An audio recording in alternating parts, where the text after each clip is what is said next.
याकूब मेमनला फासावर लटकवल्यानंतर मुंबईतही सुरक्षा वाढवण्यात आली आहे। मुंबईच्या आगरीपाड्यातील सुरक्षेचा आढावा घेतलाय आमचे प्रतिनिधी सागर कुलकर्णी यांनी। 1993च्या बॉम्ब ब्लास्ट मुंबईमध्ये जी काही सिरियल बॉम्ब बनवला जात होता त्याच्यानंतरनं त्यातील सगळ्यात जो सूत्रधार होता याकूब मेनन याला फाशी देण्यात आली।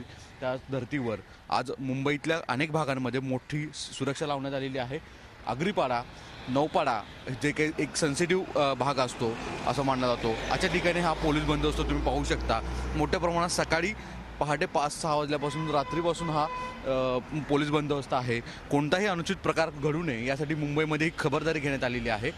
विशेष म्हणजे सगळीकडे मुंबईतील असेल महाराष्ट्रातील इतर भागामध्ये जो संवेदनशील भाग आहे या ठिकाणी हाय अलर्ट देण्यात आलेले आहेत। ज्यावेळेस घटना घडते त्याच्यानंतर कोणतेही त्याचे पडसाद उमटू नयेत यासाठी खबरदारी घेण्यात आलेली आहे। व्हिडिओ जर्नलिस्ट मंगेशसह सागर कुलकर्णी, झी मीडिया, मुंबई। झी 24 तास रहा एक पाऊल पुढे।